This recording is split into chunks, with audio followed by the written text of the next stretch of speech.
আজি আমাৰ সকলোৰে হিয়াৰ আমঠু জুবিনক হেৰুৱাবলগীয়া মূল কাৰণটো কি? যদি তাৰ উৎসত যায়, মূল কাৰণটো কি? কেৱল পইচা, ধন, তাৰ বাহিৰে কি? টকা। তেওঁলোকে ভাবিছে টকাত আমি সুখটো পাম, টকাৰ মাজত আমাৰ আনন্দ আছে, আৰু সেইকাৰণে যিকোনো কাম কৰিবলৈ কুণ্ঠাবোধ নকৰে, কেৱল টকা। যদি সৰুৰ পৰা আধ্যাত্মিক দিশত আহে, যদি অলপ হ'লেও ভকতৰ সংগত শাস্ত্ৰ অধ্যয়ন কৰে, যদি গুৰুজনাই দি যোৱা শাস্ত্ৰখিনি অলপ অলপ পঢ়িবলৈ চায়, তেতিয়াহ'লে কোনো দিন এনেকুৱা ধৰণৰ বিচাৰ মনত আহিব নোৱাৰে। অসম্ভৱ, অসম্ভৱ। শংকৰাচাৰ্যই কৈছিল তিনিটা বস্তু অতি দুৰ্লভ। দুৰ্লভম ত্ৰায়মেৱাতৎ দেৱানুগ্ৰহ কাৰকম মনুষ্যত্ব মুমুক্ষত্ব মহাপুৰুষ সংশ্ৰয়া। তিনিটা বস্তু দুৰ্লভ। তাৰে প্ৰথমটো কৈছে মনুষ্যত্ব। মানুহৰ শৰীৰ যিটো আমি পাইছোঁ, এই শৰীৰটো পোৱাটো অতি দুৰ্লভ। 84 লাখ যোনি ভ্ৰমণ কৰাৰ পাছত আমি এইটো শৰীৰ পাইছোঁ। 20 লাখ সব ঠাৱৰ জানো, 9 লাখ জলচৰ সব মানো, 11 लाख कुर्म कभी गावे, पक्षीगण 10 लाख बतावे, 30 लाख पशु जानो हो भाई, 4 लाख बंदर दुखदाई, जब ये 84 लाख कट जावे तब कहो मानुष तन पावे। মানুহৰ শৰীৰ পোৱাৰ আগত এটা জীৱই 20 লাখ গছ গছনিত ভ্ৰমণ কৰিব লাগে। 20 লাখ প্ৰজাতি আছে গছ গছনি, 9 লাখ প্ৰজাতি আছে জলচৰ প্ৰাণী, 29 লাখ, 11 লাখ আছে কাছৰ দৰে বগাই যোৱা সৰীসৃপ জাতীয় প্ৰাণীৰ প্ৰজাতি, 29 11 40 লাখ, চৰাই চিৰিকটিৰ প্ৰজাতি আছে 10 লাখ, 40 10 50, 30 লাখ বিভিন্ন হিংস্ৰ জন্তু, 80 লাখ, আৰু 4 লাখ বান্দৰৰ প্ৰজাতি। 84 লাখ যোনি এটা জীৱই ভ্ৰমণ কৰাৰ পাছত ভাগৱতে কৈছে শত কোটি জন্মান্তৰে হোৱে মহাভাগ, নৰ শৰীৰক জীৱে তেবে পাৱে লাগ। বহু পুণ্যৰ ফলত আমি এইটো শৰীৰ পাইছোঁ। বাকীবিলাক জীৱ জন্তুতকৈ আমি শ্ৰেষ্ঠ।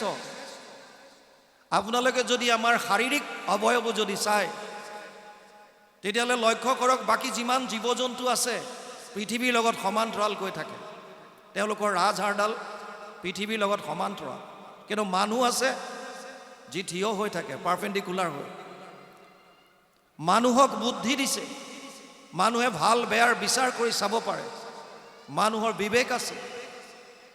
আৰু এই ইমান এটা সুন্দৰ জীৱন পোৱাৰ পাছতো, এটা শৰীৰ পোৱাৰ পাছতো আমি যদি ইয়াক আন আন পশু পক্ষীৰ দৰে যদি পাৰ কৰাই দিওঁ, আহাৰ নিদ্ৰা ভয় মৈথুনাঞ্চ সমানমিতত পশুভীৰ নৰনম, কেৱল ভোজন, কেৱল আৰাম নিদ্ৰা, কেৱল ভয় আৰু কেৱল সংসাৰ বৃদ্ধি, এই 4টা কৰ্মই কৰি যদি আমি আমাৰ জীৱন যাপন কৰি আছোঁ, তেতিয়াহ'লে শাস্ত্ৰত কৈছে আমাৰ আৰু পশু পক্ষীৰ মাজত একো পাৰ্থক্য নাই।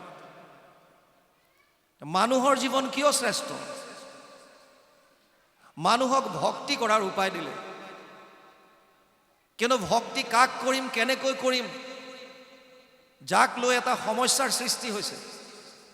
কোনজন ঈশ্বৰক মানিম, কোনজনক নামানিম, কোনজনক মানিলে মানুহৰ জীৱন সফল কৰিব পাৰিম, এই কথাখিনিক লৈ বিভিন্ন ধৰণৰ বিভিন্ন চিন্তা চৰ্চা ছ'চিয়েল মিডিয়াতো বিভিন্নজনে বিভিন্ন শাস্ত্ৰৰ উদ্ধৃতি দিয়ে।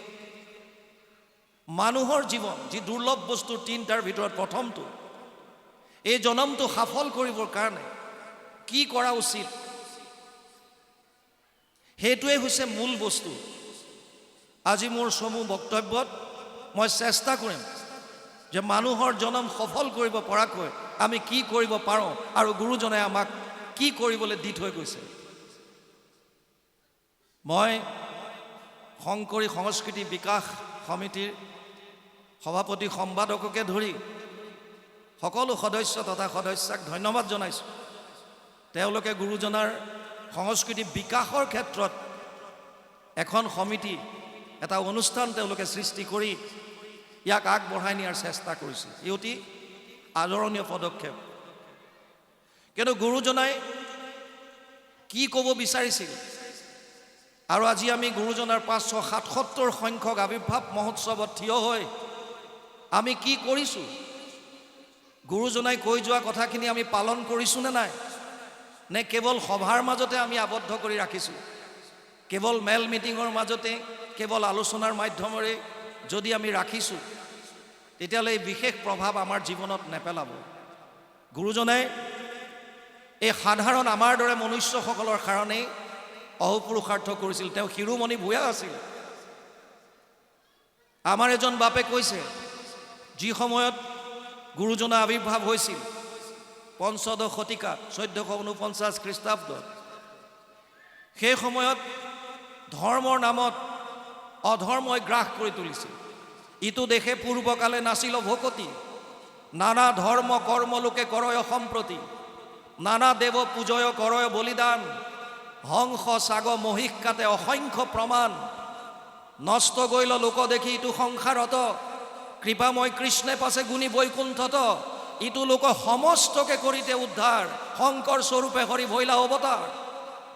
গুৰুজনা অৱতাৰ হৈছিল আমাক উদ্ধাৰ কৰাৰ, যাতে সমস্ত জীৱ, সমস্ত মনুষ্য, কোনো জাতিগত হিচাপে কলিতা, কোচ, আহোম, বড়ো, মিচিং, দফলা, যোনে হওক, কোনো পাৰ্টিকুলাৰ কোনোবা এটা জাতিৰ কাৰণে তেওঁ কোৱা নাছিল।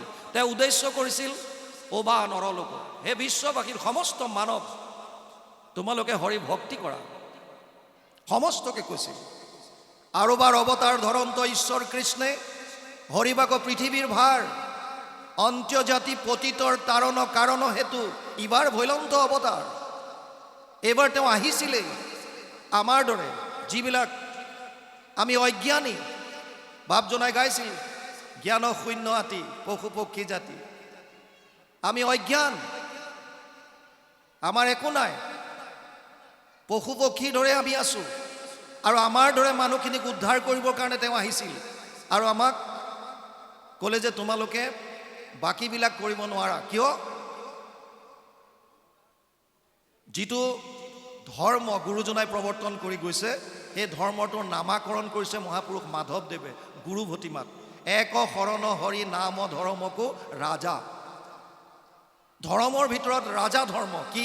এক শৰণ হৰিনাম ধৰ্ম। গুৰুজনাই ক'লে এক শৰণ হৰিনাম ধৰ্ম লোৱা। আৰু এক শৰণ হৰিনাম ধৰ্মৰ প্ৰচাৰ আৰু প্ৰসাৰৰ কাৰণেই তেওঁ এই সমস্ত সাহিত্য সংস্কৃতি আছে। এনেকুৱা কোনো গীত নাই যিটো গীতে ঈশ্বৰৰ ওচৰলৈ লৈ যাব নোৱাৰে। মহাপুৰুষৰ যিমান সৃষ্টি, যাৰ কাৰণে তেওঁৰ গীতসমূহক বৰগীত আখ্যান দিছে। তেওঁ যি নাট, অংকীয়া নাট সৃষ্টি কৰিছে, তাৰ মাজেৰেও আমি ঈশ্বৰমুখী হোৱাৰ আমাক আদৰ্শ দেখুৱাইছে। তেওঁ যি সাহিত্য সৃষ্টি কৰিছে, লাগিলে মৌলিক হওক, লাগিলে অনুবাদ হওক, প্ৰত্যেকটো সৃষ্টিৰাজিয়ে এজন মানুহক ঈশ্বৰমুখী কৰাত সহায় কৰে। বৰ্তমান সময়ত গুৰুজনাই অনুবাদ কৰি যোৱা ভাগৱতৰ চৰ্চা সৰ্বত্ৰে হৈছে, ভাগৱতৰ জোৱাৰ উঠিছে। কিন্তু যি ভাগৱত শ্ৰৱণ কৰাৰ পাছত ব্যাসদেৱে লিখি থৈ গৈছিল, এতদস্মাৎ পৰম কিঞ্চিত মনশুদ্ধে ন বিদ্যতে জন্মান্তৰে ভৱেত পুণ্যম তদা ভাগৱতম লভেত। পদ্মপুৰাণ উত্তৰ খণ্ড ভাগৱত মাহাত্ম্য প্ৰথম অধ্যায় 12 নম্বৰ শ্লোক। তাত লিখিছিল, ভাগৱত শুনাৰ পাছত মানুহৰ ভাৱ শুদ্ধ হ'ব। আৰু যদি ভাৱ শুদ্ধ হয়, তেতিয়া আমাৰ কৰ্ম শুদ্ধ হ'ব। যদিও আজি জোৱাৰ উঠিছে ভাগৱতৰ অসমত, চাৰিওফালে কেৱল ভাগৱত, কোনো জেগাত অখণ্ড অবিৰত পাঠ, কোনো জেগাত ভাগৱতৰ ব্যাখ্যা বা আলোচনা বিভিন্ন, আৰু ছ'চিয়েল মিডিয়াত আমি মোবাইলত শুনি আছোঁ। কিন্তু এবাৰ নিজলৈ লক্ষ্য কৰক, আমাৰ ভাৱবিলাক শুদ্ধ হৈছিলে নাই? যদি আমি ভাগৱত শুনিলোহেঁতেন প্ৰপাৰলি, তেতিয়াহ'লে সমাজত কোনো ধৰণৰ অপকৰ্মবিলাক হ'ব নালাগিছিল। হিংসা, দ্বেষ, কাম, ক্ৰোধ, ধৰ্ষণ, লুণ্ঠন চব শেষ হ'ব লাগিছিল। কিন্তু নাই, চলি আছে। তাৰ মানে আমি যেনেকৈ ভাগৱত শ্ৰৱণ কৰিব লাগিছিল সেয়াও কৰা নাই। আৰু যি গুৰুজনাই এক শৰণ হৰিনাম ধৰ্ম দি গৈছে, সেইটোও আমি তেনেকৈ মানিব পৰা নাই। যিটো উদ্দেশ্যলৈ তেওঁ দিছিল, বৈকুণ্ঠ প্ৰয়াণৰ প্ৰাক মুহূৰ্তত উদ্ধৱে ভগৱান কৃষ্ণক প্ৰাৰ্থনা কৰিছিল, প্ৰভু তদ বিয়োগেনতে ভক্তম কথম স্থায়সন্তি ভূতলে নিৰ্গুণ উপাসনে কষ্টমত কিঞ্চিত বিচাৰায়। পদ্মপুৰাণ উত্তৰ খণ্ড ভাগৱত মাহাত্ম্য 3 অধ্যায় 59 নম্বৰ শ্লোক। উদ্ধৱে প্ৰশ্ন কৰিছিল, হে প্ৰভু, তুমি যে বৈকুণ্ঠলৈ গুচি যাবা, তোমাৰ অবিহনে এই ভকতসকলে কি কৰিব? এই মনুষ্যৰাজিয়ে কি কৰিব? তোমাক কেনেকৈ পাব? আৰু ভগৱানে তেতিয়া কৈছিল যে তুমি চিন্তা নকৰিবা, মই 3টা মাৰ্গ দিছোঁ মোৰ ওচৰলৈ আহিবলৈ। যোগ ত্ৰায়ময়ী প্ৰোক্তা নৰণম শ্ৰেয় বিধিচ্ছয় জ্ঞানম কৰ্মম চা ভক্তিম চা না উপায় অন্য অস্তি কুত্ৰাচিত। 11:20-6 একাদশ স্কন্ধ 20 অধ্যায় 6 নম্বৰ শ্লোক ভাগৱত। হে উদ্ধৱ, মোৰ ওচৰলৈ আহিবলৈ 3টা মাৰ্গ আছে। কি 3টা? এটা হৈছে কৰ্ম মাৰ্গ, য'ত যাগ যজ্ঞ পূজা পাতল কৰি মোৰ ওচৰলৈ আহিব পাৰে। আৰু বৰ্তমান সময়তো বহুতে যাগ যজ্ঞ পূজা পাতলৰ দ্বাৰাই ভগৱান কৃষ্ণক পাব পাৰোঁ বুলি তেওঁলোকে চেষ্টা চলাই আছে। দ্বিতীয়ত কৈছে জ্ঞান মাৰ্গ, ঘৰ দুৱাৰ বাদ দি সন্ন্যাস ব্ৰত ধাৰণ কৰি হয়তো হিমালয়ৰ ওপৰত নহ'লে ঘন জংঘলৰ মাজত ৰ'দ বৰষুণ সকলোবিলাক সহ্য কৰি বছৰ বছৰ ধৰি ধ্যান ধাৰণা সমাধিৰ দ্বাৰা প্ৰভু ভগৱন্তক লগ পোৱাৰ যি হেঁপাহ, জ্ঞান মাৰ্গ। আৰু তৃতীয়টো হৈছে ভক্তি মাৰ্গ, সমস্ত প্ৰাণীৰ প্ৰতি বিষ্ণুময় ভাৱ দৰ্শন কৰি সকলো জীৱতে ভগৱান যেন দৃষ্টিকোণ কৰি সংসাৰত থাকি গৃহত থাকি প্ৰভু ভগৱন্তৰ লীলাসমূহ শ্ৰৱণ কীৰ্তন কৰি কৃষ্ণত একান্তভাৱে শৰণ হৈ আমি ভগৱানক পাব পাৰোঁ। যদিও 3টা মাৰ্গ দিছিল, ভগৱানে কৈছে উদ্ধৱ, তোমাক মই 3টা মাৰ্গ দিছোঁ হয়, কিন্তু মোৰ সিদ্ধান্তটো শুনা। জ্ঞান কৰ্ম ভকতি কহিলো কৰি ভেদ, ভকতি পৰম পন্থ দিলো পৰিচ্ছেদ। মোৰ সিদ্ধান্ত কিন্তু এটা। কিয়? তুমি নিজেই কৈছা 3টা মাৰ্গ, আকৌ নিজেই 3টা মাৰ্গ বুলি কৈ পেলাই 2টাক তুমি পাৰ্চিয়েলিটি কৰি ছাইড কৰাই দিলা, এটাক কৈছা এইটো কৰা। কাৰণটো কি? আনহাতে গীতাত অৰ্জুনক কৈছে সমূহম সৰ্বভূতেষু নামে দেশ অস্তি না প্ৰিয়। 9ম অধ্যায় 29 নম্বৰ শ্লোক গীতা। হে অৰ্জুন, মই সকলোৰে কাৰণে সমান, মোৰ কাৰণে কোনো বেছি প্ৰিয় নহয়, কোনো মোৰ কাৰণে শত্ৰু নাই, চব সমান। আৰে যদি চব সমানেই হয়, তুমিয়ে দেখোন পাৰ্চিয়েলিটি কৰি দেখুৱাই দিছা। তুমি কৰ্ম মাৰ্গ আৰু জ্ঞান মাৰ্গক ছাইড কৰি ভক্তি মাৰ্গত আহা বুলি ক'লা। কাৰণটো কি? কাৰণটো বুজিবৰ কাৰণে কৃষ্ণৰ লগত আমাৰ সম্বন্ধটো বুজিব লাগিব। কোন তেওঁ? কিয় কৈছে তেওঁ?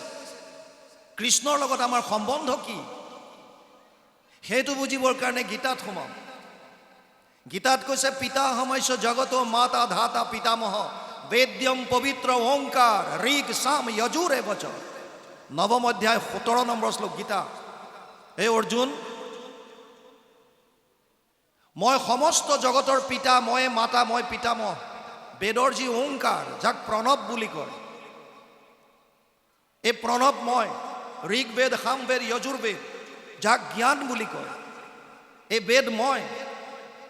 অৰ্জুনক কৈছে মত্ত পৰতৰম নান্যৎ কিঞ্চিদ অস্তি ধনঞ্জয় মই সৰ্বমিদম প্ৰোতম সূত্ৰে মণিগণাইব। 7ম অধ্যায় 7 নম্বৰ শ্লোক গীতা। হে অৰ্জুন, মোতকৈ শ্ৰেষ্ঠ কোনো নাই। যেনেকৈ এধাৰী মালাত মণিবিলাক গাঁঠি থোৱা থাকে, আমি মালা এধাৰী চালে যদি ফুলৰ মালা হয় ফুলখিনি দেখোঁ, যদি মণি মুকুতাৰ হয় মণি মুকুতা দেখোঁ। কিন্তু এই মণি মুকুতা বা ফুল যে ধাৰণ কৰি ৰাখিছে ভিতৰৰ সূতাডাল, যাৰ অবিহনে মণিবিলাক ক্ষণেকতে চব সিঁচৰিত হৈ যাব। ভগৱানে কৈছে সূতাডাল, যেনেকৈ সূতাডালে মণিখিনি ধাৰণ কৰি আছে, এই সমস্ত জীৱক মই পিতৃ হিচাপে, পিতামহ হিচাপে, মাতৃ হিচাপে মই ধাৰণ কৰি আছোঁ। এতিয়া আপোনালোকে কওক, কোন এনেকুৱা পিতৃ আছে যি নিজৰ সন্তানৰ অহিত চিন্তা কৰিব? কোন আছে এনেকুৱা? সন্তান যেনেকুৱাই বেয়া নহওক আনৰ দৃষ্টিত, নিজৰ মাক বাপেকৰ কাৰণে সদায় উত্তম। আনে যদিও কয় যে তোৰ ল'ৰাটো ইমান বেয়া হ'ল, ইমান দুষ্টামি কৰে, কিন্তু মাক বাপেকৰ কাৰণে সদায় অতি মৰমৰ। আৰু ভগৱানৰ আমি সন্তান। ভগৱানে কৈছে উদ্ধৱক, হে উদ্ধৱ, মোৰ 3টা মাৰ্গৰ যি 2টা কৰ্ম মাৰ্গ আৰু জ্ঞান মাৰ্গ, এই 2টা কলিযুগৰ মানুহে নোৱাৰিব। কিয়? প্ৰায়ে না অল্পায়ুষ সভ্য কলৌ অস্মিন যুগে জনা মন্দসু মন্দমতয়ো মন্দীয় ভাগ্য হি উপদ্রতা 1:1-9 ভাগৱত প্ৰথম স্কন্ধ প্ৰথম অধ্যায় 9 নম্বৰ শ্লোক ভাগৱত। তাত কৈছে সৌনকে সুতমুনিক কৈছিল, হে সুতমুনি, কলিযুগৰ মানুহে কৰিবলগীয়া প্ৰধান কৰ্মটো কি সেইটো কোৱা, কিন্তু তাৰ আগতে কলিযুগৰ মানুহৰ লিমিটেশনছ বুজা। কি লিমিটেশনছ আছে? সীমাবদ্ধতা। কলিযুগৰ মানুহৰ আয়ুস কম, বুদ্ধিহীন, ভাগ্যহীন। 8টা বস্তু কলিযুগৰ মানুহৰ হ্ৰাস পাব। ততচ্চ অনুদিনম ধৰ্মম সত্যম শৌচম ক্ষমা দয়া কলেনা বলেনা ৰাজম নাংসতি আয়ু বলম স্মৃতি 12:2-1 ভাগৱত দ্বাদশ স্কন্ধ 2য় অধ্যায় প্ৰথম শ্লোক। তাত কৈছে ধৰ্ম, সত্য, শৌচ, ক্ষমা, দয়া, আয়ুস, বল আৰু স্মৃতি 8টা বস্তু কলিযুগৰ মানুহৰ হ্ৰাস পাব। আগতে বেদ কণ্ঠস্থ আছিল, শ্ৰুতি বুলি কয় বেদক। জগত সংহৰি সুতি আছে নাৰায়ণ, প্ৰথম নিশ্বাসে বাজ ভৈলা বেদগণ। ভগৱানৰ নিশ্বাসত বাজ হোৱা বেদ শ্ৰৱণৰ দ্বাৰা আহিছিল আগতে। গুৰুসকলে শিষ্যক কৈছিল, কণ্ঠস্থ আছিল, লিখিত নাই, সমস্ত কণ্ঠস্থ, ইমান স্মৃতি শক্তি। কিন্তু এতিয়া আমি আধা ঘণ্টা আগত গাড়ী চাবিটো থৈ পেলাই বিচাৰি ফুৰিব লাগে, ক'ত থলো ঠিক নাই।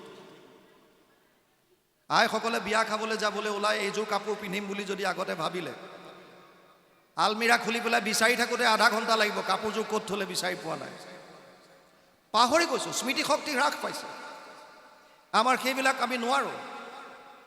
আৰু কৰ্মকাণ্ড, যাগ যজ্ঞ, পূজা পাতলত বিশেষভাৱে মন্ত্ৰৈশ্চৰ্য পৰিজ্ঞাতম কৰ্ম সুধীৰ মদৰ্পণম ধৰ্ম সম্পদতে ষডভি অধৰ্মস্য বিপৰ্যয় 11:21-15 ভাগৱত। উদ্ধৱক কৈছে, হে উদ্ধৱ, কৰ্মকাণ্ড কৰাত, যাগ যজ্ঞ, পূজা পাতল কৰাত মোৰ কোনো আপত্তি নাই, কিন্তু 6টা বস্তুৰ শুদ্ধতা তাত থাকিব লাগিব। কি 6টা? স্থান, কাল, পাত্ৰ, দ্ৰব্য, মন্ত্ৰ, ক্ৰিয়া। যদি 6টাৰ শুদ্ধতা নাথাকে তেতিয়া পুৰোহিতজনৰ একো নহয়, যিজন সেৱকী বা যাজক সেইজনৰ বিপৰ্যয় ঘটিব বুলি ভাগৱতে কৈছে। 11:21-15 একাদশ স্কন্ধ 21 অধ্যায় 15 নম্বৰ শ্লোক সংস্কৃত ভাগৱতত চাব।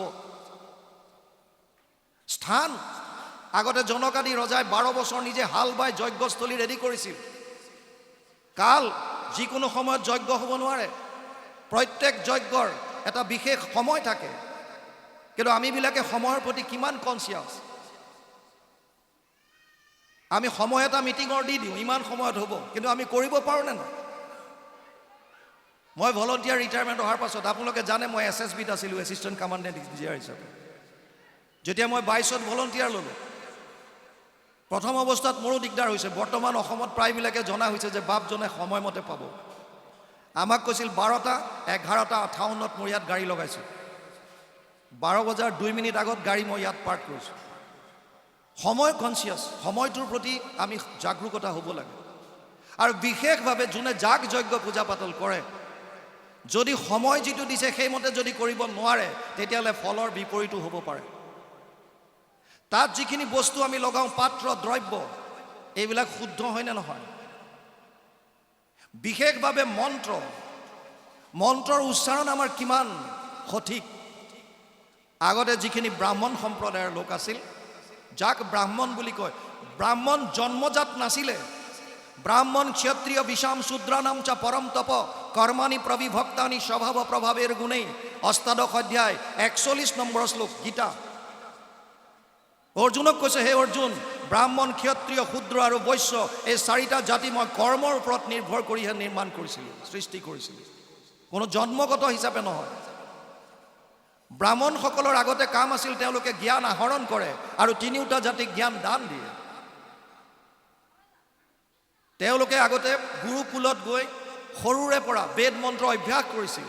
আপোনালোকে জানি আচৰিত হ'ব, যাগ যজ্ঞত যি ঘিউ আমি আহুতি দিওঁ, এই ঘিউ যিজনী গাইৰ পৰা খীৰায়, খীৰোৱাৰ কাৰণে মন্ত্ৰ বেলেগ আৰু বিধি বেলেগ। সেই গাখীৰ আনি পেলাই যেতিয়া জুহালত গৰম কৰে, উতলায়, তাৰ কাৰণে বিধি বেলেগ, মন্ত্ৰ বেলেগ। তাৰ পৰা যেতিয়া মথন কৰি ঘিউ উলিয়াব, তাৰ বিধি বেলেগ, তাৰ মন্ত্ৰ বেলেগ। আৰু ফাইনেলি যেতিয়া যজ্ঞত আহুতি দিব, তাৰ মন্ত্ৰ বেলেগ, তাৰ বিধি বেলেগ। বিধিৰ কাৰণে বেদৰ 4টা ভাগৰ 2য় ভাগটোত ব্ৰাহ্মণ্য বুলি লিখিছে। যিমানবিলাক ব্ৰাহ্মণ্য গ্ৰন্থ আছে বেদৰ 4টা ভাগ আছে, সংহিতাত মন্ত্ৰবিলাক আছে, আৰু তাৰ পিছৰ ভাগটো হৈছে ব্ৰাহ্মণ্য, তৃতীয় অংশটোক কৈছে আৰণ্যক, চতুৰ্থটো হৈছে বেদান্ত, যাক আমি উপনিষদ বুলি কওঁ। ইমানখিনি নীতি নিয়ম আমি পালন কৰিব পাৰিছোনে নাই? যদি পাৰিছে ভাল কথা, কিন্তু যদি মন্ত্ৰত উচ্চাৰণত ভুল হয়, পুৰোহিতজনৰতো একো নহয় বুলি কৈছে, সেৱকীজনে এনে বচিব। যিজনে কৰিছে, যিজন যাজক, তেওঁৰ বিপৰ্যয় ঘটিব পাৰে বুলি কৈছে। আৰু সেইকাৰণে হয়তো আমাৰ অসম চৰকাৰে যেতিয়া ৰুদ্ৰযজ্ঞ পাতিছিল, নমামি ব্ৰহ্মপুত্ৰ পাতিছিল, আপোনালোকে চবেই দেখিছে, যিসকল পুৰোহিত আনিছে চব অসমৰ বাহিৰৰ পৰা আনিছে। কিয় আনিছে? যাগ যজ্ঞ পূজা পাতলটো ইয়াতো হৈ আছে, ইয়াৰ পুৰোহিতক কিয় স্থান দিয়া নাই? কাৰণ তেওঁলোকে হয়তো অনুভৱ কৰিছে, যদি আমি দিওঁ, যদি বিপৰ্যয় ঘটে, তেতিয়া মোৰ ঘটিব। এই কথাখিনি মানুহে কোনো বুজাই নিদিয়ে, আৰু আমি সাধাৰণ ৰাইজ, আমাক যোনে যেনেকৈ কৈছে আমি সেইফালে গৈ আছো। সঁচা কথাখিনি মানুহক বুজাই নিদিয়ে। স্বতন্ত্ৰ আপোনালোক, কিন্তু কথাখিনি শাস্ত্ৰত কি আছে আমাক বুজাই দিয়াটো, এই যিসকলে বেদজ্ঞ, যিসকল শাস্ত্ৰজ্ঞ, সেইসকলৰতো এটা ডিউটি আছে, তেওঁলোকে সঁচা কথাটোতো ক'ব লাগে। এইকাৰণে ভগৱান কৃষ্ণই উদ্ধৱক কৈছিল, কৰ্মকাণ্ডত নহ'ব। শৌনক আদি 28 সহস্ৰ ঋষি বেদত প্ৰধান, ভাগৱতৰ প্ৰথম স্কন্ধত আছে। 28 সহস্ৰ ঋষি বেদত প্ৰধান, চব বেদজ্ঞ 28,000 ঋষিয়ে 1000 বছৰ যজ্ঞ কৰিছিল। কৰিলোহু যজ্ঞ 80 সহস্ৰ বছৰ, হোমধুমে ধূম্ৰ বৰ্ণ ভৈলা কলেবৰ, যিটো কৰ্ম কৰোৱাত নাহিকে বিশ্বাস, আপোনাৰ আয়ুস কৰিলো ব্যৰ্থে না। প্ৰথম স্কন্ধ ভাগৱততে পাব। কিয়? তেওঁলোক বেদজ্ঞ হোৱাৰ পাছতো ফলটো নাপালে।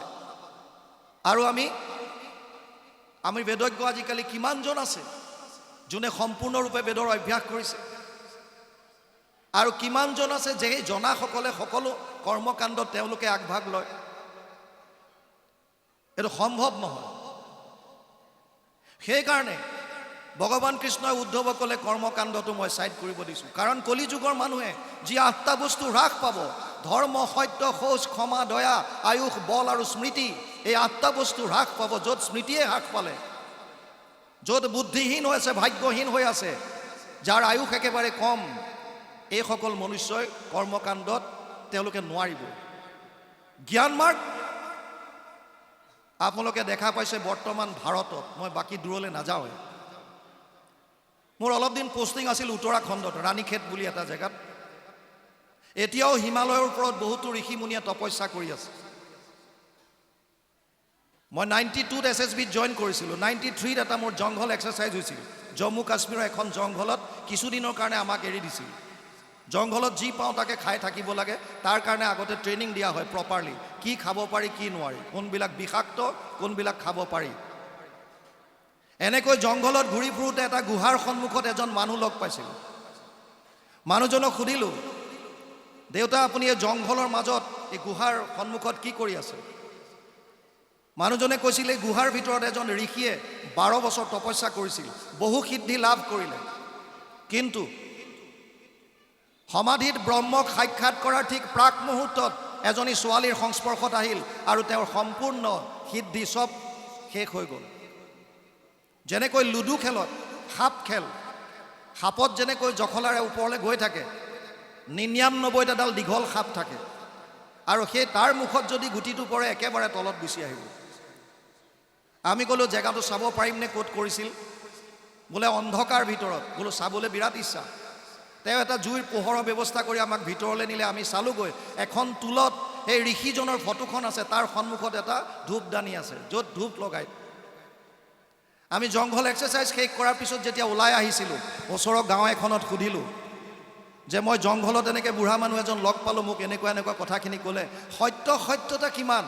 এতিয়াও 12 বছৰ ধৰি কোনোবাই গুহাত তপস্যা কৰিব পাৰেনে? এতিয়া আমাক গাঁৱৰ মানুহে কৈছিল, হয় ছাৰ পাৰে, কৰাটো সত্য, আপোনাক কোৱা চব কথা সত্য, কিন্তু এটা কথা তেওঁ লুকুৱাইছে। বোলো কি? যিজন মানুহক আপুনি লগ পাই আহিছে, আৰু তেওঁ যিজন ঋষিৰ কথা কৈছে, সেই ঋষিজন বেলেগ নহয়, সেই বুঢ়াজনে। সেই মানুহজনে 12 বছৰ তপস্যা কৰিছিল, তথাপিতো ফল নাপালে। আৰু ব্ৰহ্মক সমাধিক দেখা পোৱা ব্যাসদেৱ যেতিয়া বদৰিকাশ্ৰমত বহি আছিল, আপোনালোকে ভাগৱতৰ প্ৰথম স্কন্ধত পাব, উগুল থুগুল চিত্ত নাহি সুখ শান্তি, নজানন্ত কৃষক মনত গুণী গান্তি। সমাধিত ব্ৰহ্মক সাক্ষাৎ কৰাৰ পাছতো তেওঁ শান্তি পোৱা নাই, আনন্দ পোৱা নাই। জ্ঞান মাৰ্গত শাৰীৰিক বহুত কষ্ট আছে। ক্লেশো অধিকতৰস্তে চাম অব্যক্ত অশক্ত চেতসা অব্যক্ত হি গতিৰ দুখম দেহবদ্ভিৰ অভাপ্যতে। দ্বাদশ অধ্যায় 5 নম্বৰ শ্লোক গীতা। হে অৰ্জুন, জ্ঞান মাৰ্গত বহুত কষ্ট। ঘৰ দুৱাৰ বাদ দি সন্ন্যাস হৈ যাব লাগিব, বৈৰাগ্যৰ ভাৱ আনিব লাগিব। আৰু ভাৰতত আপোনালোকে চাওক, যিবিলাক সন্ন্যাস হৈ ঘৰ দুৱাৰ বাদ দি পেলাই গুচি গৈছে, সেইবিলাক আকৌ পলিটিক্সত আহিছে। মানে অন্তৰৰ পৰা একো ত্যাগ কৰিব পৰাই নাই। ইমান সহজ নহয়। সন্ন্যাস ব্ৰত ধাৰণ কৰিবৰ কাৰণে প্ৰথমতে মনৰ ওপৰত কণ্ট্ৰল কৰিব লাগিব, ইন্দ্ৰিয় দমন কৰিব লাগিব, বৈৰাগ্যৰ ভাৱ আনিব লাগিব। আৰু মনৰ ওপৰত কণ্ট্ৰল কৰাটো ইমান সহজ নহয়। অৰ্জুনৰ দৰে মহাপুৰুষে স্বীকাৰ কৰিছে, চঞ্চলম হি মন কৃষ্ণ প্ৰমাথি বলবৎ দৃঢ়ম তস্যাহম নিগ্ৰহম মন্যে বায়ুৰিব সুদুষ্কৰম। 6 অধ্যায় 34 নম্বৰ শ্লোক। হে ভগৱান, মোৰ মনটো অতি চঞ্চল, মই বায়ুকো যদি প্ৰতিৰোধ কৰিব পাৰোঁ, মনক কণ্ট্ৰল কৰিব নোৱাৰোঁ। অৰ্জুনে পৰা নাই। আৰু আপুনি মই, যাৰ আমাৰ খাদ্যাভ্যাস, আমাৰ আচাৰ ব্যৱহাৰ, কোনো য'ত আচৰণত ক'তো সংযমতা নাই, আমি কি মনৰ ওপৰত কণ্ট্ৰল কৰিব পাৰিম? সেইকাৰণে ভগৱানে ক'লে, এই উদ্ধৱ, যদিও 3টা মাৰ্গ আছে, কিন্তু এই 2টা মাৰ্গ কলিযুগৰ মানুহে নোৱাৰিব। ভাল কৰিবলৈ যায়, তেওঁলোকৰ বেয়া হোৱাটো মই নিবিচাৰোঁ। মোৰে সন্তান চব। গতিকে সহজ উপায় এটা কি আছে? সহজ উপায় হৈছে কেৱল মোৰ চৰণত আহক। 700 শ্লোকৰ গীতা কৈ শেষত ভগৱানে অৰ্জুনক এটা কথাই ক'লেগৈ, সৰ্বগুহ্যতমম ভূয় শৃণুমে পৰমম বচ ইস্তসীমে দৃঢ়মিতি তত বক্সামিতে হিতম। 8 অধ্যায় 64 নম্বৰ শ্লোক গীতা। হে অৰ্জুন, তোক এতিয়া মই গোপনীয়ৰ পৰা গোপনীয় কথা কওঁ, শুন। কি ক'লে? সৰ্বধৰ্মান পৰিত্যাজ্য মাম একম শৰণম ব্ৰজ অহম ত্ব সৰ্ব পাপেভ্যো মোক্ষয়িষ্যামি মা শুচ। 8 অধ্যায় 66 নম্বৰ শ্লোক গীতা। সৰ্বধৰ্ম এৰি এক শৰণ সাক্ষাৎ, সুদৃঢ় বিশ্বাসে সখী লৈ কোৱা মাত, নকৰিবা ভয় হেৰা কৰোঁ অংগীকাৰ, সমস্ত পাপত মই কৰিব নিস্তাৰ। 5,500 বছৰ আগত ভগৱান কৃষ্ণই নিজ মুখে কৈ গৈছে এক শৰণ তত্ত্ব। অতি দুখৰ বিষয়, আজি ভাৰতৰ লগতে পৃথিৱীৰ বিভিন্ন দেশত গীতাৰ আলোচনা হয়। আমেৰিকাৰ বহুকেইখন ইউনিভাৰ্চিটিত গীতাৰ ক্লাছ হয়। কিন্তু যিসকলে গীতাৰ প্ৰবচন দি আছে, যিসকলে এই শ্লোকটো গাই আছে, তেওঁলোকক সোধক যে তোমালোকে যে শ্লোক গাইছা, মাম একম শৰণম ব্ৰজ, কেৱল মাত্ৰ মোৰ চৰণত আহ, কেৱল একত শৰণ তোমালোক লৈছানে? নাই। না মানুহক বুজায় সেইটো। অতি পৰিতাপৰ বিষয়। 5,500 বছৰ আগত কুৰুক্ষেত্ৰত ভগৱান কৃষ্ণই নিজ মুখে কৈ যোৱা এক শৰণ বাক্য মহাপুৰুষ শ্ৰীমন্ত শংকৰদেৱ আৱিৰ্ভাৱ হোৱাৰ পূৰ্বলৈকে কোনেও কোৱাৰ সাহস নকৰিলে। আৰু গুৰুজনা আৱিৰ্ভাৱ হৈ ক'লে, এক দেৱ এক সেৱ এক বিনে নাইকে। কিমান সাহস লাগিব?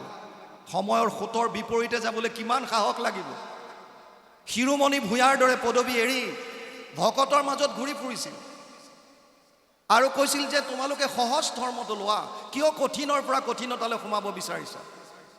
সহজ ধৰ্ম কি? কেৱল কৃষ্ণত শৰণ লোৱা। কিয়? কৃষ্ণ কোন? কিয় কৃষ্ণক লোক? তত্ত্বটো বুজক। বৰ্তমান পৃথিৱীত 800 কোটিৰ ওপৰত মানুহ আছে, more than 800 crore। কাৰো লগত কাৰো মিল নাই। সেইকাৰণে আমি ইজনে সিজনক চিনি পাওঁ, এজন অমুক বাপ, এজন তমুক বাপ, এজন তমুক চিনি পাওঁ। আনকি আমাৰ যি আঙুলিৰ ছাপ, ফিংগাৰ প্ৰিণ্টছ, এই ফিংগাৰ প্ৰিণ্টছো কাৰো লগত কাৰো নিমিলে, কাৰো লগত কাৰো নিমিলে। ইমান বৈষম্যতাৰে ভৰা এইখন সংসাৰত এটা বস্তুৰ কিন্তু সমানতা আছে। কি সেইটো? আমি সকলোৱে আনন্দ বিচাৰোঁ। আমাক সকলোকে আনন্দ লাগে। আজি যিসকলে যাগ যজ্ঞ পূজা পাতলৈ কৃষ্ণক বিচাৰিছে তেওঁলোকো আনন্দ বিচাৰিছে। যোনে ঘৰ দুৱাৰ বাদ দি সন্ন্যাস হৈ পেলাই পৰ্বতৰ পাহাৰৰ মাজত আছেগৈ তেওঁলোকো আনন্দ বিচাৰিছে। এজন ভিক্ষাৰীয়েও আনন্দ বিচাৰিছে, এজন ৰজাইও আনন্দ বিচাৰিছে, উগ্ৰবাদীসকলেও আনন্দ বিচাৰিছে। আৰ্মি কওক, আপুনি পাৰামিলিটাৰী কওক, পুলিচ প্ৰশাসন কওক, চবকে কেৱল আনন্দ লাগে। আনন্দ লাগে আমাক। আনন্দ পাম ক'ত? তিনিটা মূল তত্ত্ব। এক হৈছে ভগৱান, এক হৈছে তেওঁৰ বহিৰংগ শক্তি মায়া, আৰু এক হৈছে জীৱ, নিউট্ৰেল বা তটস্থ শক্তি আমিবিলাক। আমাক আনন্দ লাগে। আনন্দ পোৱাৰ দুটাই জেগা আছে, এফালে ভগৱান, এফালে তেওঁৰ মায়াৰ সংসাৰ। এডাল তৃণৰ পৰা বুলি ব্ৰহ্মলোক পৰ্যন্ত, ব্ৰহ্মা আদি কৰি জীৱ যত, ৰাম ৰাম ৰাম ৰাম ৰাম, মায়া সজ্জা মাজে আশ্ৰয় ঘুমতি যায়। মায়াৰ পৰা কোনো পৰিত্ৰাণ হ'ব পৰা নাই, ব্ৰহ্মাও পৰা নাই। বাকী দেৱ দেৱতা কি কয় আপুনি? ব্ৰহ্মাও হাত সাৰিব পৰা নাই। সব মায়াত আছে।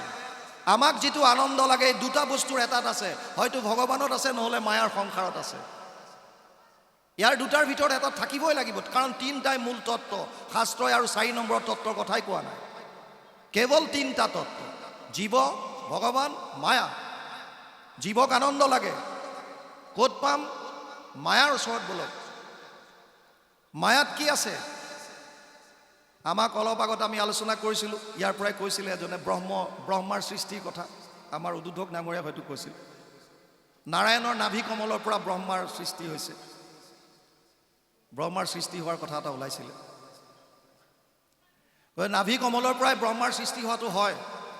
যেতিয়া ব্ৰহ্মা সৃষ্টি হ'ল, ব্ৰহ্মাই চাৰিমুখে চালে। প্ৰথমতেতো তই একো গম নাপালে। প্ৰথম চাই পেলাই ক'ত আহিলোঁ, খালি জল আৰু জল দেখি পুনৰ পদুম ঠাৰি আদি সোমাই গ'ল।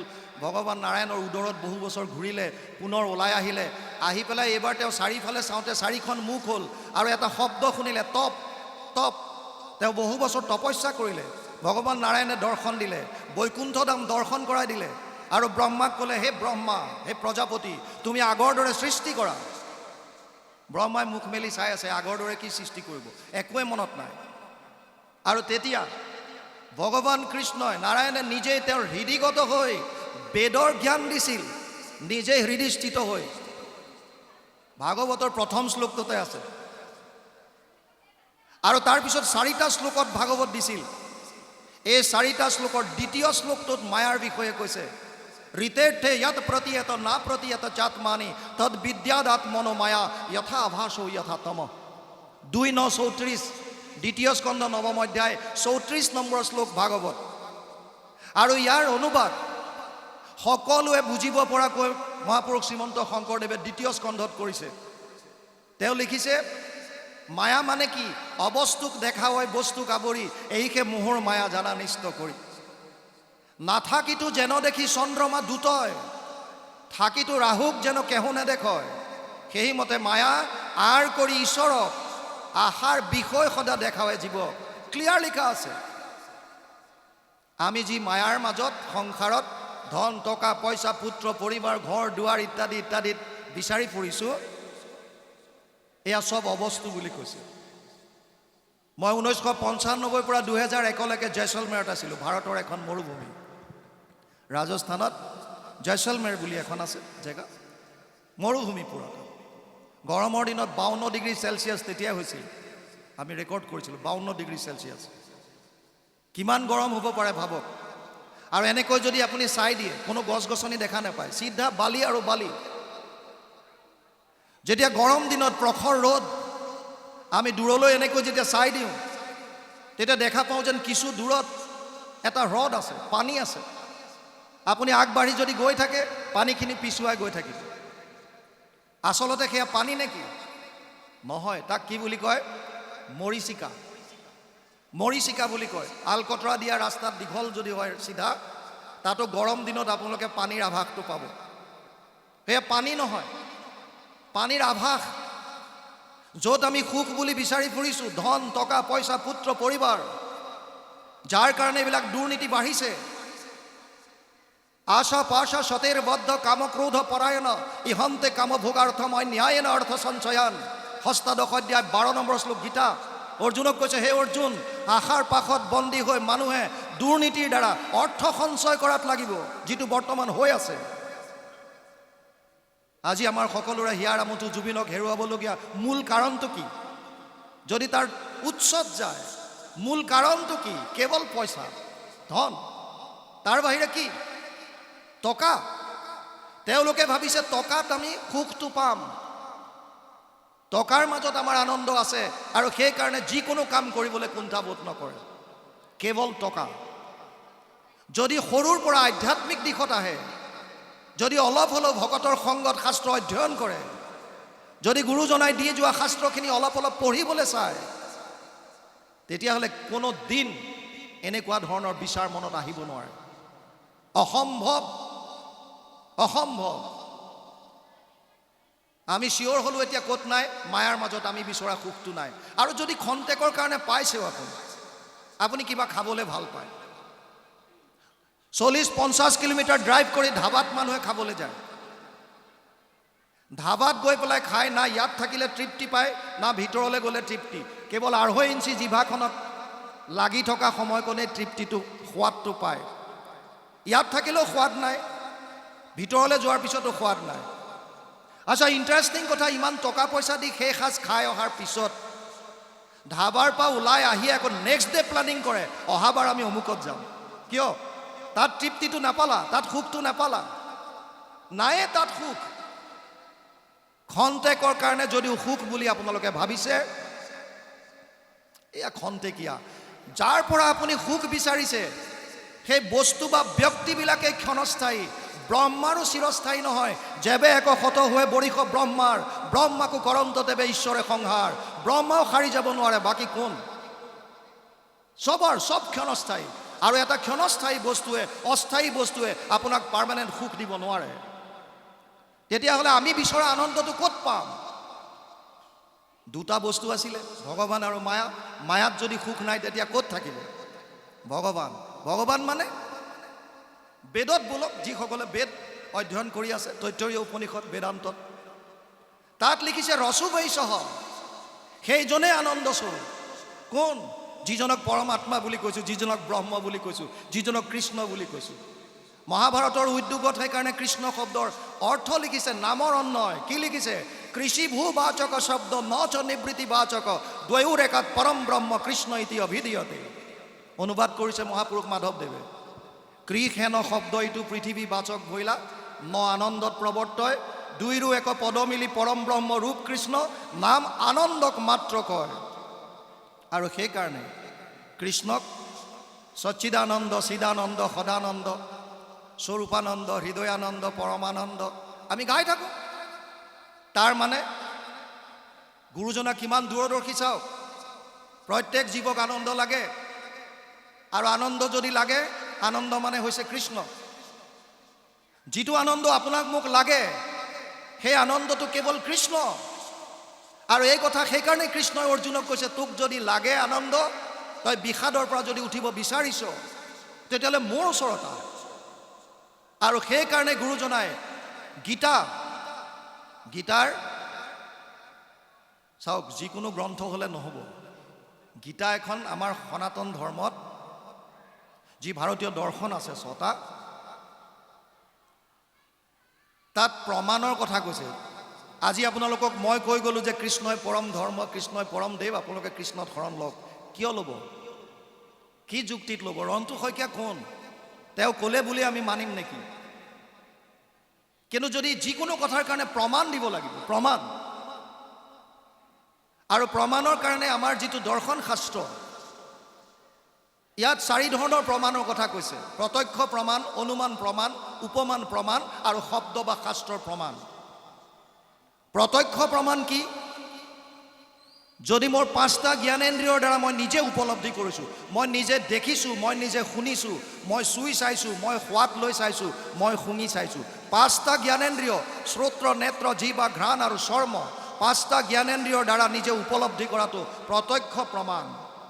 যদি প্ৰত্যক্ষভাৱে আপুনি পাইছে, উপলব্ধি কৰিছে, তেতিয়াহ'লে ঠিক, এইটো প্ৰমাণ আপুনি মানিব পাৰে। দ্বিতীয়টো হৈছে অনুমান। অনুমান সকলোতে আছে। আপুনি দূৰত ধোঁৱা দেখিছে, ধোঁৱা দেখাৰ লগে লগে ইয়াৰ পৰা অনুমান কৰিছে ধোঁৱা আছে যেতিয়া তাত জুই আছে। আপোনাৰ অনুমান।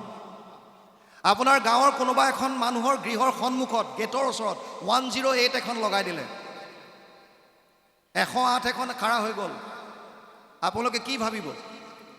সিহঁতৰ ঘৰত নিশ্চয় কাৰোবাৰ কিবা অসুখ হৈছে, 108 আহিছে। অনুমান, সত্য নহ'ব পাৰে, অনুমান কৰিছে। উপমান কোনবিলাক? তই নীল গাই দেখিছনে? বোলে দেখা নাই। কেনেকুৱা? আমাৰ গাইবিলাকৰ নিচি নাই। কুঁহিয়াৰ খাই পাইছ? নাই পোৱা। কেনেকুৱা? মিঠা। মিঠা মানে কেনেকুৱা? চেনীৰ নিচিনা, গুড়ৰ নিচিনা। চেনী বা গুড় খালে কুঁহিয়াৰ খোৱাটো নুবুজায়। আপোনাক জাষ্ট বুজাবৰ কাৰণে কৈছে মিঠাটো কেনেকুৱা। 108 কাৰোবাৰ ঘৰৰ সন্মুখত ৰৈ যোৱা মানেই এইটো সত্য নহ'বও পাৰে যে সিহঁতৰ ঘৰত কোনোবা বেমাৰী আছে। এইটো হ'ব পাৰে যে ড্ৰাইভাৰজনৰ লগৰ কোনোবা এজন ল'ৰা সিহঁতৰ ঘৰত আছে, দুইজন বন্ধু, বেলেগত ৰোগী নমাই সি বন্ধুক দেখা কৰিবলৈ আহিছে, হ'ব পাৰে। আপুনি অনুমান কৰাটো ধোঁৱা দেখিছে বুলিয়ে জুই নহ'বও পাৰে। আজিকালি ফগিং মেচিন আছে, মহ খেদিবৰ কাৰণে ব্যৱহাৰ কৰে। ভাওনাত ভাৱৰীয়া ওলোৱাৰ লগে লগে আজিকালি লাইটৰ দ্বাৰা এনেকুৱা ডিভাইচ আছে যে ধোঁৱা দিয়ে। ধোঁৱা ওলালে জুই নহ'বও পাৰে। আনকি প্ৰত্যক্ষ প্ৰমাণো মিছা হ'ব পাৰে। দ্ৰোণাচাৰ্যই কুৰুক্ষেত্ৰ যুদ্ধত যুধিষ্ঠিৰৰ মুখৰ পৰা শুনিছিল অশ্বত্থামা হত, ধনুষৰ পেলাই দিলে, পুত্ৰ মৰি গ'ল যেতিয়া মই কি কৰিম আৰু, মই যুদ্ধ নকৰোঁ। যুধিষ্ঠিৰ এজন ধৰ্মৰাজ, মিছা ক'ব নোৱাৰে। আৰু মই নিজ কৰ্ণৰ দ্বাৰা শুনিছোঁ, সি কৈছে অশ্বত্থামা হত। আচলতে কৈছিল অশ্বত্থামা হত ইতি গজ, কিন্তু যাৰ শৰণত পঞ্চ পাণ্ডৱ আছে সেইজনটো বহুত লীলা কৰা, বহুত নৌটংকী কৰি থাকে। তেওঁ এই বাকীখিনি কোৱাৰ আগতে দিলে ঢাক ঢোল বজাবলৈ ইংগিত দিলে, চবে যিমান যি য'ত ইনষ্ট্ৰুমেণ্ট আছিলে চব বজাই দিলে।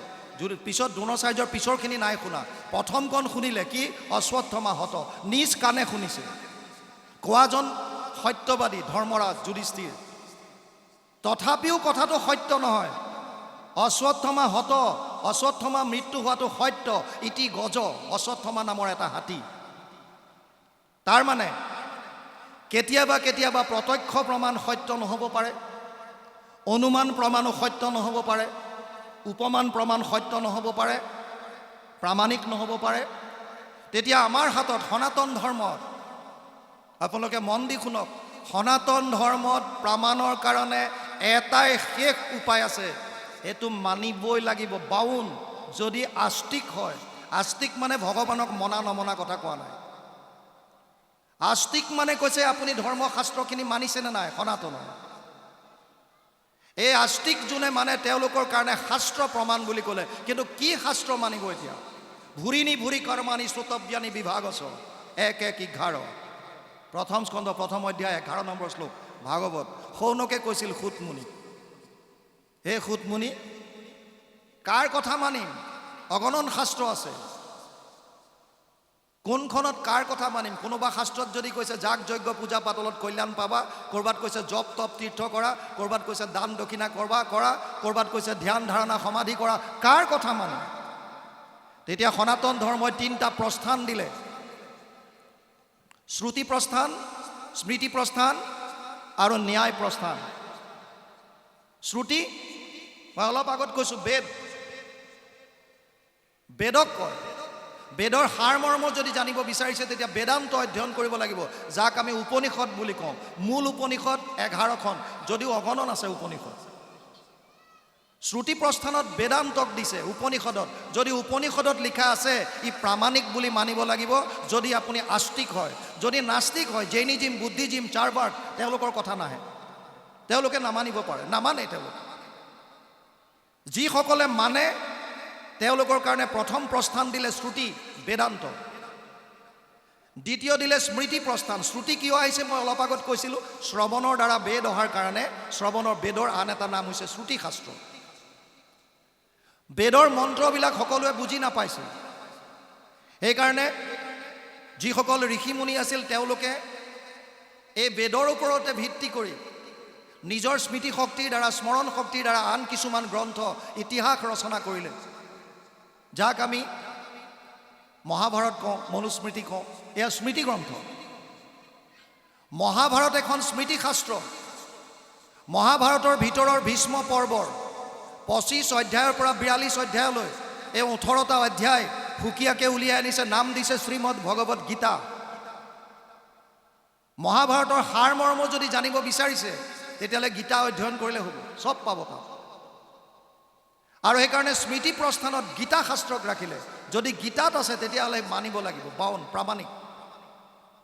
আৰু তৃতীয়খন হৈছে ন্যায় প্ৰস্থান, 555টা সূত্ৰৰ আন এখন গ্ৰন্থ ব্যাসদেৱে নিজে ৰচনা কৰিলে, সেইখনৰ নাম দিলে ন্যায় শাস্ত্ৰ, ন্যায় প্ৰস্থান।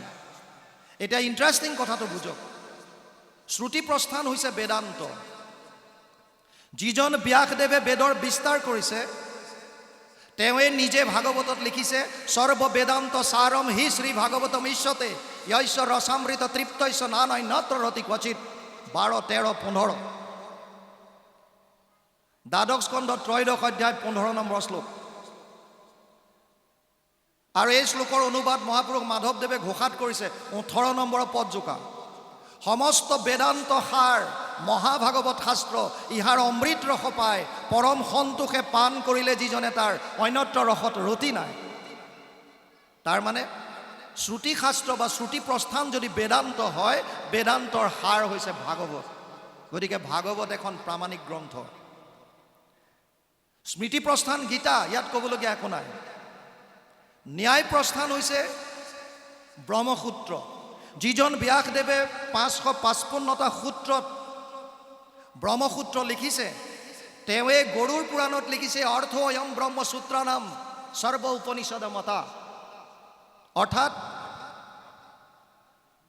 ভাগৱত শাস্ত্ৰখন ব্ৰহ্মসূত্ৰৰ টীকা ভাষ্য। ভাগৱতৰ মংগলাচৰণৰ প্ৰথম শ্লোকটোৱে য'ৰ পৰা আহিছে জন্মাদস্য য়তঃ, এইটো ব্ৰহ্মসূত্ৰৰ দ্বিতীয়টো শ্লোক। অথতো ব্ৰহ্ম জিজ্ঞাসা, দ্বিতীয়টো শ্লোক হৈছে জন্মাদস্য য়তঃ। ব্ৰহ্মক জানো আহা, ব্ৰহ্মক জিজ্ঞাসা কৰিব বিচাৰিছে। আৰু দ্বিতীয়তে কৈছে যে সেইজন কোন, য'ৰ পৰা সৃষ্টি স্থিতি প্ৰলয় হৈছে। গতিকে দুখন শাস্ত্ৰ আমাৰ হাতত আহিল। শ্ৰুতি প্ৰস্থানৰ পৰা আহি গ'ল ভাগৱত, ন্যায় শাস্ত্ৰৰ পৰা ন্যায় প্ৰস্থান, যি আমি ব্ৰহ্মসূত্ৰ বুলি কৈছোঁ, তাৰ টীকা ভাষ্য ভাগৱত, আৰু স্মৃতি প্ৰস্থানৰ পৰা গীতা। তাৰ মানে আমাৰ হাতত প্ৰামাণিক গ্ৰন্থ দুখন আছে, এখন হৈছে গীতা, আনখন হৈছে ভাগৱত। আৰু সেইকাৰণে কোনোবা মহাপুৰুষে লিখি থৈ গ'ল শাস্ত্ৰৰ উত্তম কি বুলি, গীতা ভাগৱত আপোনালোকে জানে। গতিকে কোনে কি কৈছে বাদ দিয়ক।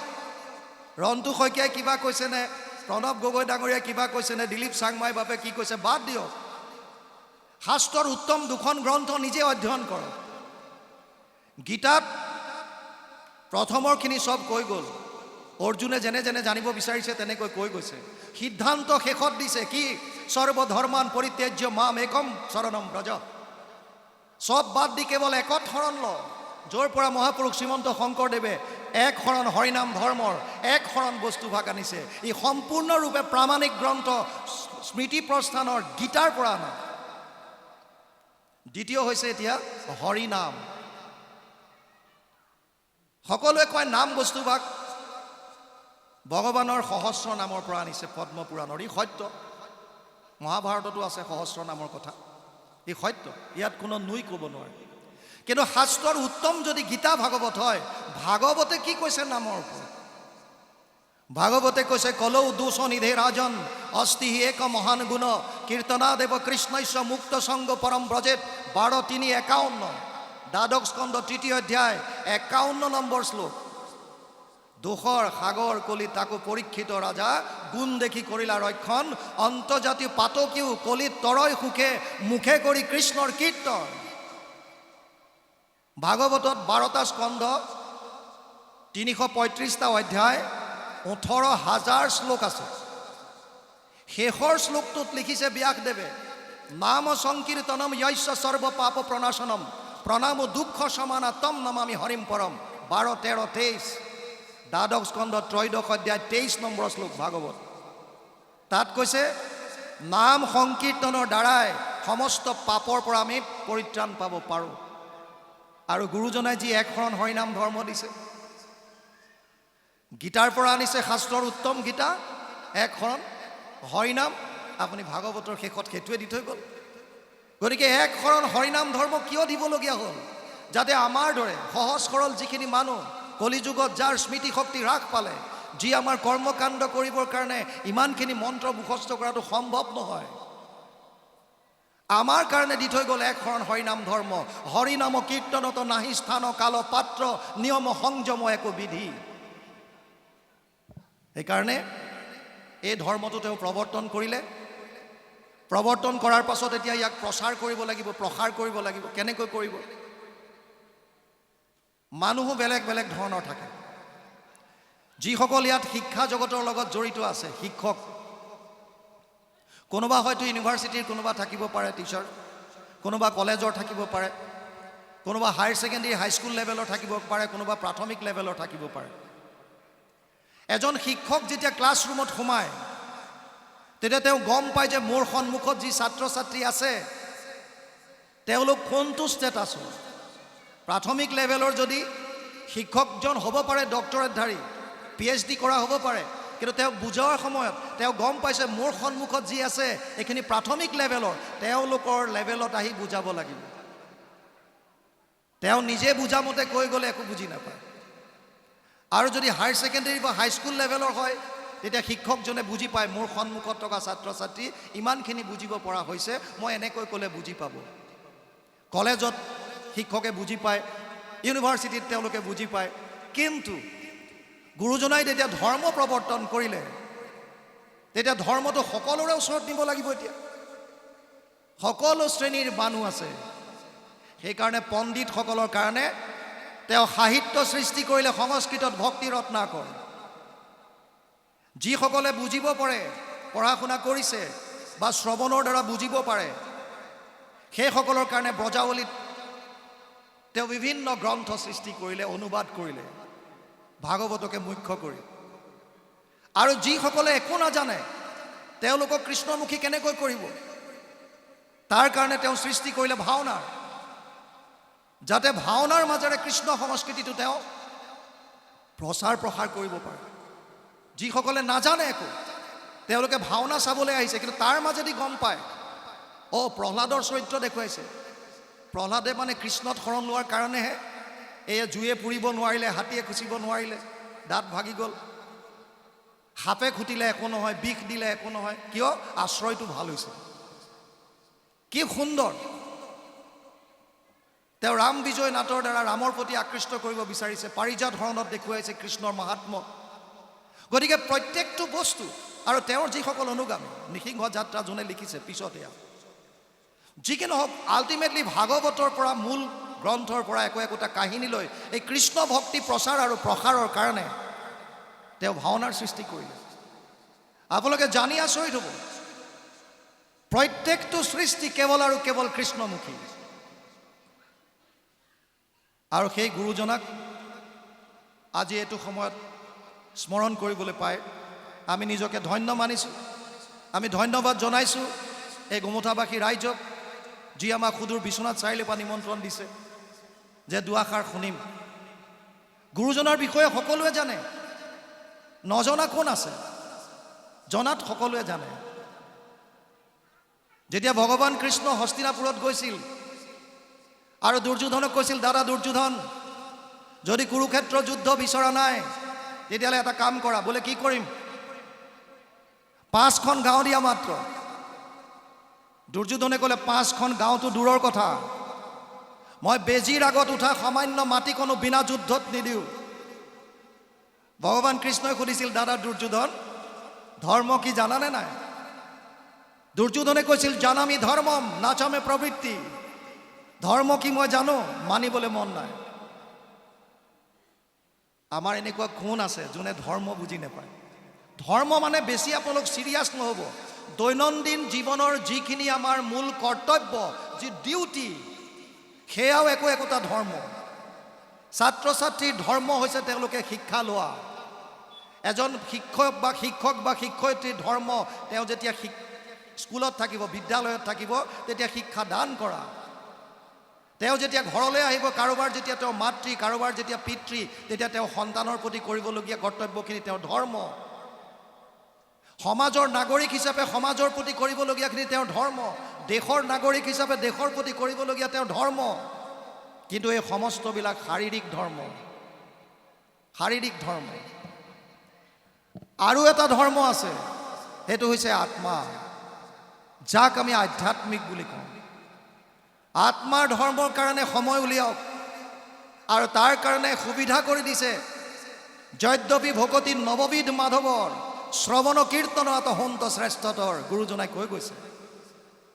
বাকী সব বাদ দিয়া, কেৱল শ্ৰৱণ কীৰ্তন কৰা। শ্ৰৱণ কীৰ্তন কৰিলে হ'ব। কিয়? যিমান আমি শুনিম, শুনিলে কি লাভ? আমাৰ উদ্দেশ্য কি? এইবিলাক কিয় কৰিব লাগে? ধৰ্ম আনন্দ লাগে। মূল টাৰ্গেটটো নাপাহৰিব। মূল লক্ষ্য হৈছে আনন্দ প্ৰাপ্তি, মায়াৰ নিবৃত্তি, তিনি তাপৰ পৰা পৰিত্ৰাণ। মূল বস্তুটো লাগে আনন্দ। তাৰ কাৰণে এইবিলাক। সেই আনন্দটো পাবৰ কাৰণে কি কৰিবলৈ কৈছে? প্ৰথমতে শ্ৰৱণ কৰা। কি হ'ব তেতিয়া? শ্ৰৱণ কৰিলে কি লাভ? শুনিলোৱে যেনিবা মই বহুত কথা, কি লাভ হ'ব? চাওক, যেতিয়া আপোনাক কোনোবা এজনে কয় যে বাপজনা বৰ দেখোন আপোনাক ধুনীয়াটো লগা হৈছে, আপুনি ডেইলি ডেইলি ডেকা হৈ গৈ আছে, কেনেকুৱা এটা ফিলিংছ আহে? ভিতৰৰ পৰা এটা উৎফুল্লিত হৈ যাব। আইগৰাকী যদি বিয়া খাবলৈ গৈছে, বিয়াত খোৱা বোৱা কৰাটো দূৰৰ কথা, কোনোবাই যদি আহি কৈ দিলে আইগৰাকী কাপোৰযোৰ কিন্তু বৰ ধুনীয়া লাগিছে, বিয়াত কি খুৱাইছে বাদ দিয়ক, সেইদিনা হাঁহি হাঁহি ঘৰলৈ আহিব। কিয়? কাপোৰৰ প্ৰশংসা কৰি দিলে। সামান্য কথা শ্ৰৱণ কৰিছে কাণেৰে, আৰু সেই কথা বাক্যকেইটাই আমাক উৎফুল্লিত কৰিছে। আৰু যদি আমি শুনিব নিবিচৰা ধৰণৰ কথা কয়, তেতিয়া আমি দুখিত হওঁ, আমি ক্ৰোধিত হওঁ। সাধাৰণ গ্ৰাম্য কথাই যদি আমাক প্ৰভাৱিত কৰিব পাৰে, তেতিয়াহ'লে কৃষ্ণৰ কথা, ভক্তি ভাগৱতৰ কথা, যাক বাংময় মূৰ্তি বুলি কৈছে, য'ত কৃষ্ণ ভগৱান বাংময় ৰূপে আছে, এই কৃষ্ণময় শব্দবিলাক যেতিয়া কৰ্ণৰ ৰন্ধ্ৰত গৈ হৃদয়ত প্ৰৱেশ কৰিব, তেতিয়া কি আমাৰ একো নহ'ব? মহাপুৰুষ মাধৱদেৱে লিখিছে, হ'ব। কেনেকৈ? কৰ্ণপথে ভকতৰ হিয়াত প্ৰৱেশী হৰি, দুৰ্বাসনা হৰে সমস্তই, জলৰ যতেক মল যেহেন শৰৎকালে স্বভাৱতে নিৰ্মল কৰ।